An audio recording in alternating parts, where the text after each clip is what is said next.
Hello everyone, welcome back to the channel and welcome to our cozy little corner of the internet. I'm Pen and today I'll be reading the last chapter, chapter 15, of It's Not Love If You Run When It's Hard by Lita Cakes. There are no trigger warnings for this last chapter and God it is fluffy and I love it. So I hope you do anyway and I hope you enjoy this last little part of our journey. See you in the fic. Chapter 15. 2 weeks after Izuku had been given permission from Todoroki to expose his father, Izuku was sitting at his desk with his 56 pages manifesto about Endeavor spread across the whole room and his desk. Hitoshi was standing in the center of the room, holding several pages, while Todoroki himself was in a sitting pretzel style on Izuku's bed, leafing through another chapter. This manifesto had chapters. Izuku was sitting backwards in his chair and with a knuckle between his teeth while his boyfriend and classmate reviewed the work. Nezu had already laughed like a maniac while reading it and promptly approved it.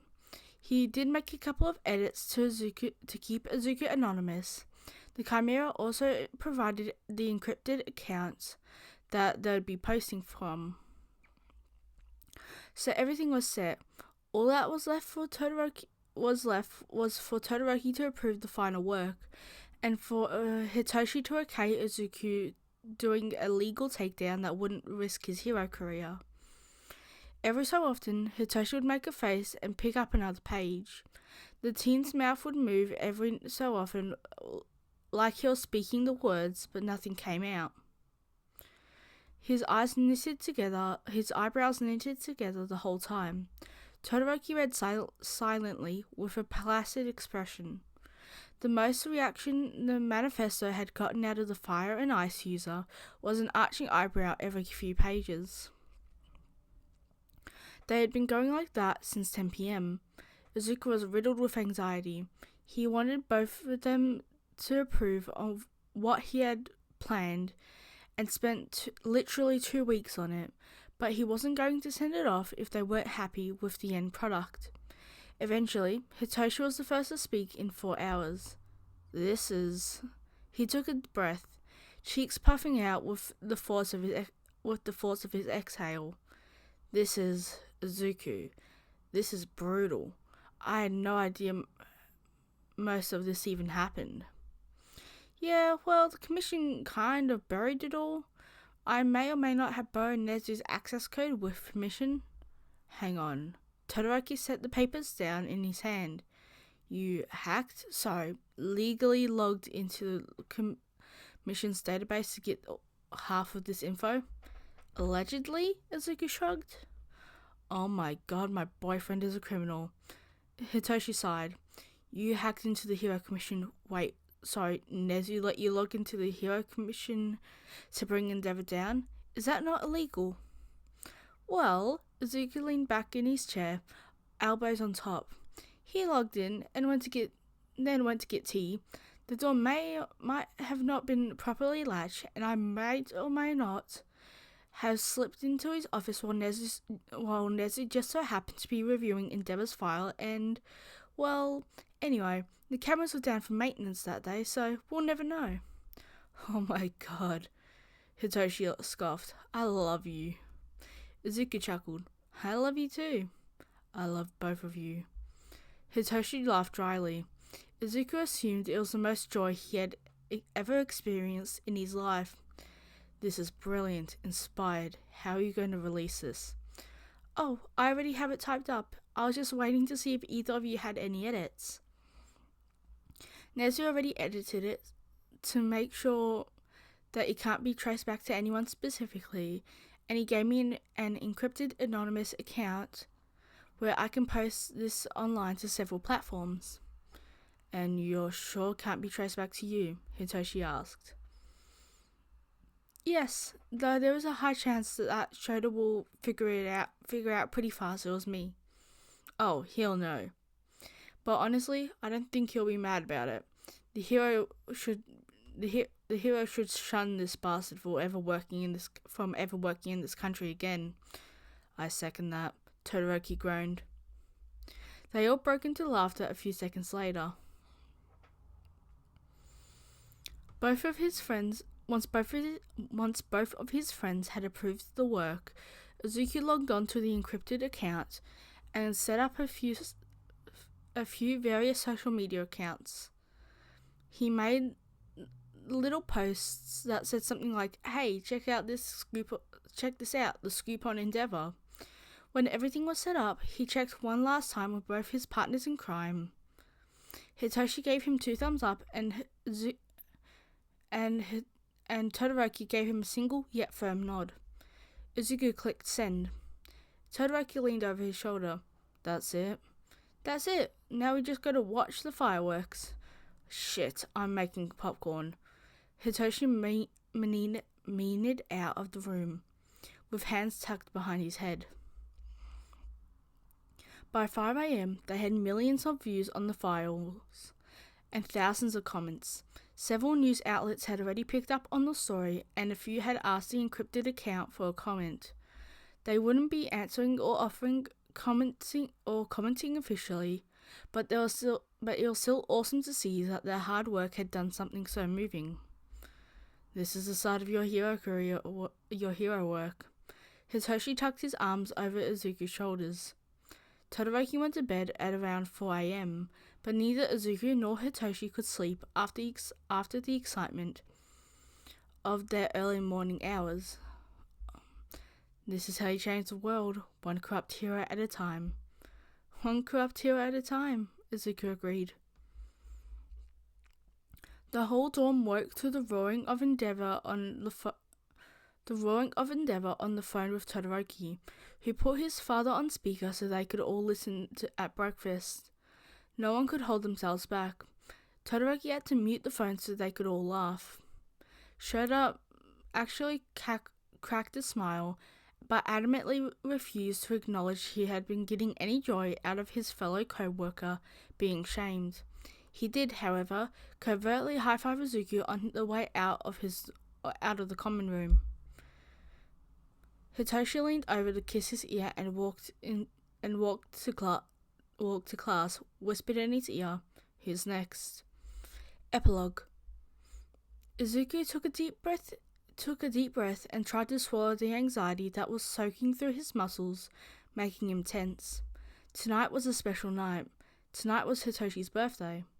They had been in school for a few months, and so much had happened. Izuku was so happy he got to share all these moments with his boyfriend. He wanted to show Hitoshi just how much it all meant to him. In a way, it honored Izuku. In a way that both honored Izuku's quirkless culture and Hitoshi's understanding of commitment. Izuku was staring at himself. He was wearing a nice suit, one he preferred, personally altered to shorten the sleeves, so it would show off his coloured bands. He was wearing more than last time. He checked himself in the mirror a couple of months ago. Then the last time he checked himself in the mirror a couple of months ago. 2 more red bands. 2 more quirkless suicides. His bracelets had started to spill on both sides now. He finally got Emmy's band tightened so he wouldn't lose it. And he also made a custom bracelet which was just a basic silver with no colour, but it bore the delicate floral design. The design was a chain of lilies in a circle around the bracelet. He designed another one with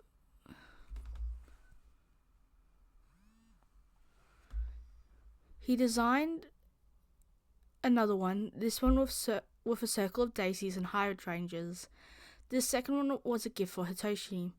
Daisies and hydrangeas, the sign of Quirkless' supporters. He wasn't at the dorms tonight. He had asked Hitoshi's parents if he could borrow their kitchen for a few hours, and well, they agreed.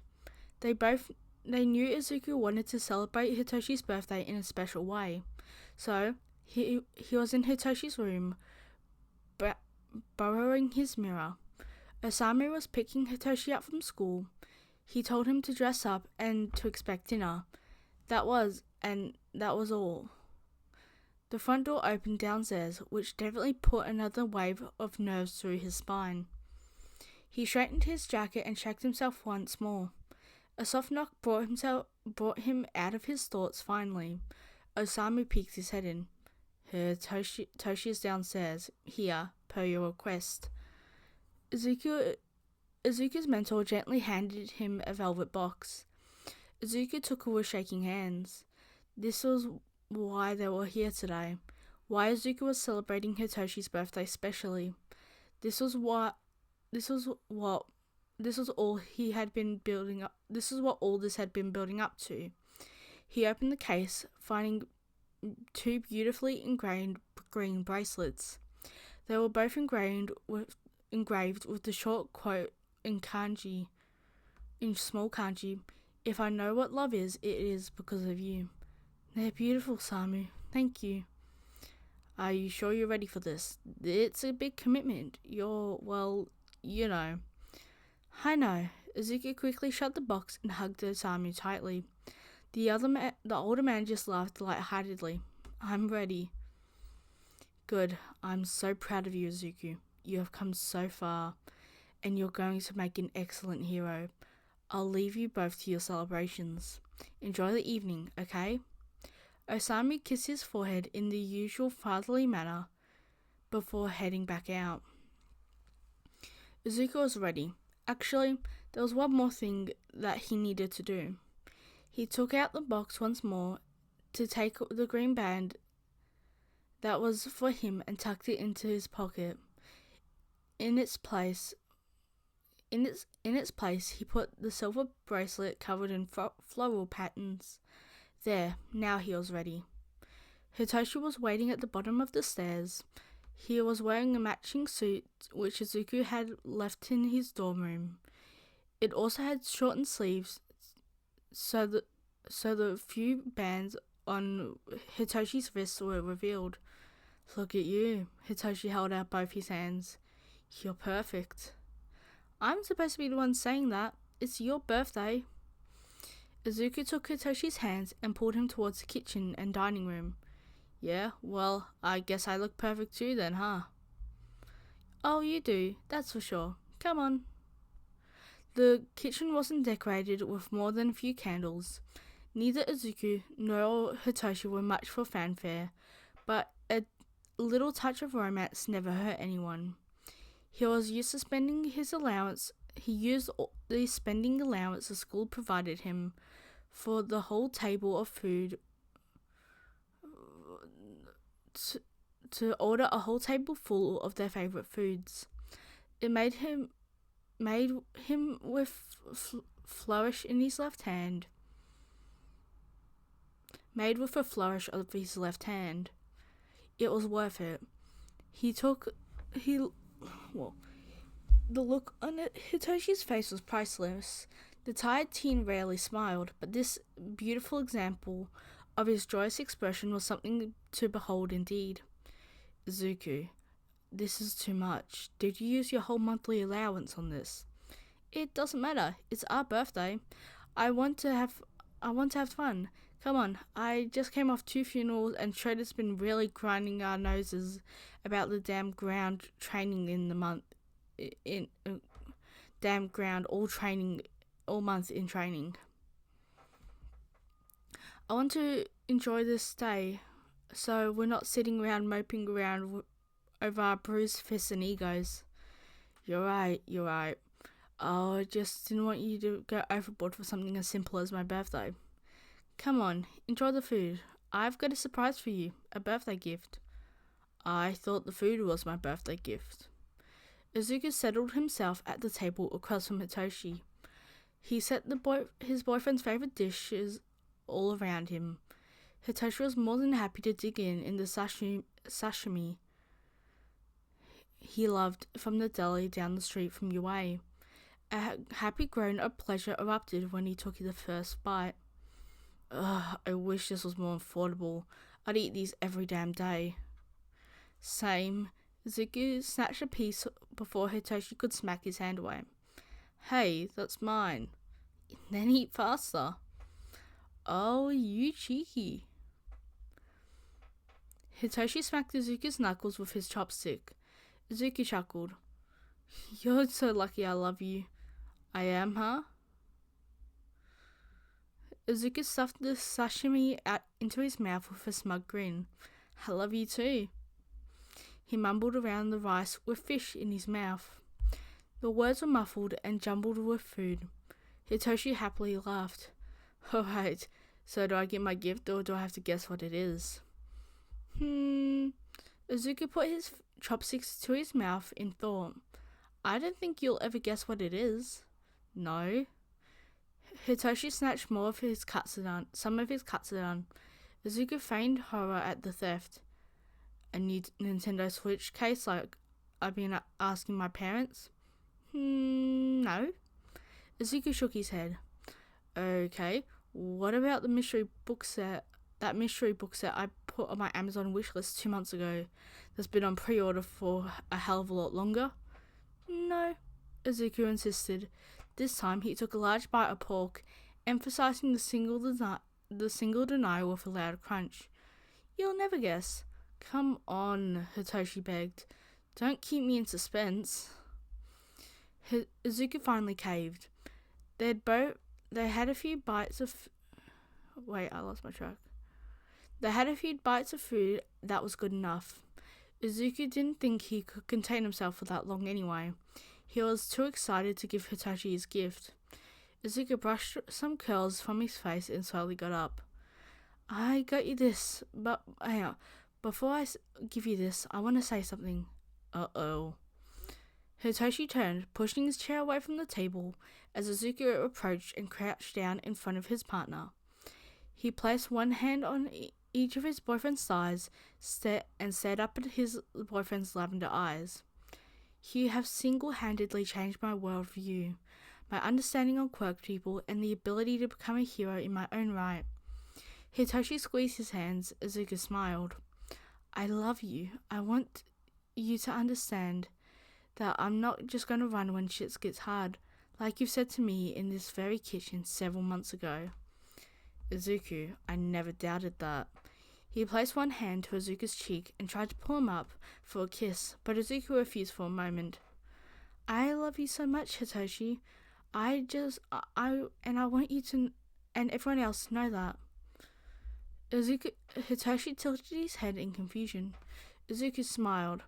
He let Hitoshi hold his face while he dug into his pocket and pulled out the velvet case Osamu had brought him earlier. He ran his fingers over the soft box and opened it towards Hitoshi so he could see the delicately crossed silver and green bands. Izuku, Hitoshi gasped. But this is... Yes, it is. Now, don't panic. I'm not asking you to marry me yet. Just think of it like a pre-proposal, yeah? Hitoshi was too busy trying not to cry to do more than nod his head. I want to make it clear to everyone who matters in my life that you're mine and I'm yours, and that we're sticking together through the good, the bad, and the fucking crazy. Shut up and kiss me before I'm sobbing. Hitoshi dove at him. They landed on the kitchen tiles, entangled in each other's arms, and kissing passionately. Hitoshi grabbed the box in the process, holding it up so the bracelets wouldn't clatter across the kitchen. Izuku was giggling happily at the little kisses that peppered his face. Through the good, the bad, and the crazy. Even when it gets hard, even when we're broken and bleeding on the concrete, I will love you through it, Izuku. I will too, I promise. The green band was that promise. That might normally be normally used as a marriage band, and Izuku was keeping it as a promise to Hitoshi that they were in this together, that they were riding this wild life together, and they wouldn't be running away no matter how hard their lives got. Izuku was going to be the first Quirkless hero. He was going to take down all the corrupt heroes he could find and changed Quirk society from the inside out. No matter how long it took or how many bloody knuckles he had to suffer through, Hitoshi would always be by his side every step of the way, because after all, it's not love if you run when it's hard. Okay, that was the very end of the fic It's Not Love If You Run When It's Hard by Lita Cakes. That was so heartfelt. The way the end of It's Not Love If You Run When It's Hard, that was just so good. I hope you guys enjoyed this. I know AO3 is down for the moment, so I thought while I've got the web page up, and okay, so on my phone I've got how many web pages? Going to normal. I've got 73 web pages open. And on the pages that I have opened recently, it doesn't need to reload the page in order to get it going. So I can still load up AO3 on 20 of my books, which is good. But yeah, I don't know when AO3 will be up next, so I'm sorry about that. But hopefully this gets you over until the AO3 opens again. I hope you guys enjoyed this series. I really loved it. Make sure to go over to AO3 when it reopens, and give Lita Cakes all the love in the world. This fic was amazing, and I hope you guys enjoyed it just as much as I did. Anyway, make sure to take care of yourself, and I'll see you guys next time. Bye!